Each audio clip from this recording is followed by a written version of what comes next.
मुज़म्मिल, आज हम सबसे पहले मियां नवाज शरीफ साहब की बात कर लें। ऐसे लग रहा है कि एक तरफ माइनस इमरान खान और दूसरी तरफ प्लस मियां नवाज शरीफ इस वक्त चल रहा है, लेकिन आज एक सदारत में बहाली की दरख्वास्त गई, वो तो मंजूर नहीं हो सकी। इनका जी हाई कोर्ट ने कहा है आप सुप्रीम कोर्ट से रुजू करें, मगर एक कानून तो आ गया है और चाहे वज़ीर कानून जो भी कहें उसमें गुंजाइश तो है मियां नवाज शरीफ साहब की नाअहली ख़त्म करने की। बिल्कुल है, और उसकी वजह यह है कि इससे पहले इस तरह की कानून साजी में जो सबसे बड़ा रोड ब्लॉक था वो आरिफ अलवी साहब ही थे, या फिर PTI की अपनी जो डोमेस्टिक पावर थी जिसको वो आवाम को बाहर निकाल के प्रेशराइज़ करते थे। लेकिन अब सदर पाकिस्तान ने जब से साइन कर दी हैं तो सुनने में ये आ रहा है कि खान साहब की भी दूरियाँ आरिफ अलवी साहब से मेंटेन होना शुरू हो गई हैं। उनके मैसेज का जवाब नहीं दे रहे, ये भी खबर सामने आई है। और वो शायद इसलिए नहीं दे रहे कि अब बिलाखिर जो पार्टी स्पॉइलर का रोल प्ले करवा रहे थे खान साहब उनसे, वो अब वो मज़ीद करने को तैयार नहीं है, क्योंकि 9 मई के वाक़यात के बाद शायद एक्नॉलेज कर लिया उन्होंने कि अब मज़ीद इतना रूम नहीं है कि उसको यूटिलाइज़ करें। लेकिन अब प्लस नवाज़ की बात जो है उसमें तो मुझे लगता है कि वो 2017 में जो माइनस हुआ था वो होना चाहिए ही नहीं था। उसकी वजह यह है कि डेमोक्रेसी का रूल ये होता है कि अगर किसी सियासी लीडर ने कोई गलती की है, करप्शन की है, कोई भी जुर्म किया है जो कि फ़ौजदारी जुर्म नहीं है, तो उसका फ़ैसला अवाम वोट से करेंगे। और अवाम को वोट का राइट दिया इसलिए कि अगर आपको किसी सियासी लीडर का मुहासबा करना है, एहतसाब करना है, तो उसको वोट की ताकत से बाहर निकाल दें। लेकिन 70 साल से होता ये आ रहा है कि इससे पहले अवाम फ़ैसला करे, पहले ही कभी अदालत की दहलीज से, कभी किसी और तरह से निकाल दिया जाता है और इलेक्टेड लोगों को ह्यूमिलिएट किया जाता है। यही हमने देखा 2017 में होते हुए, जिसके बाद से इंस्टेबिलिटी का एक दौर शुरू हुआ।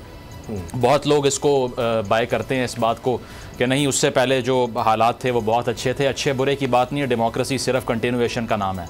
अगर ये प्रोसेस चलता रहे कंटिन्यूसली तो फिर ये स्ट्रेंथन होता है। अगर इसको हर 3 साल बाद उखाड़ के बाहर फेंका जाएगा, और नवाज़ शरीफ साहब के साथ जो हुआ सारा, जिसको आज भी कोई एक्सेप्ट करने को तैयार नहीं होता, हालांकि इमरान खान साहब ने जो अपनी पटिशन है उसके अंदर ये बात मान ली कि मरीम नवाज़ साहिबा के जो वालिद हैं उनको इस्टेब्लिशमेंट ने निकाला, इसीलिए वो बदला लेना चाह रही हैं, तो उन्होंने खुद एक्सेप्ट कर लिया।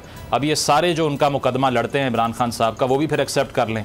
अगर आपके लीडर ने इस बात को मान लिया है कि जो नवाज़ शरीफ साहब की नाअहली थी, ताहयात नाअहली थी, वो असल में गैर सियासी क़ुव्वतों की तरफ से हुई है, वो असल में इल्लेजिटिमेट है, तो उसके बाद में उनके कंधे पे बंदूक रख के जो भी लोग चला रहे हैं, चाहे वो सहाफ़ी हों चाहे एक्टिविस्ट हों, उनको सोचना चाहिए कि जिसके पीछे आप ये सब कर रहे हैं वो ख़ुद पीछे हट चुका है।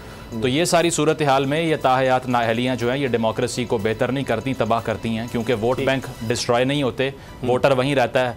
और अगर इनकी वापसी होती है तो मुझे नहीं लगता कि कोई इतना ये ऐसा अमल होगा जिससे सियासत को नुकसान पहुँचेगा। तो इंतज़ार था ना, चलो इस बार वो करते हैं जो इससे पहले किया ही नहीं। किस्मत की आंखों में आंखें डाल के जीतना होगा। सब में है शेर जैसी राह, जर्रा जर्रा भी हर कंटेस्टेंट को लगेगा पहाड़। लड़खड़ाना नहीं है, खोल दो अपने पंख अगर आसमान छूना है। अबे लग रहा है ये सब पहले भी कहीं सुना है। एंटरटेनमेंट की गारंटी जनाब, क्योंकि यहाँ खेलोगे कूदोगे तो बनोगे नवाब। खुश रहो पाकिस्तान।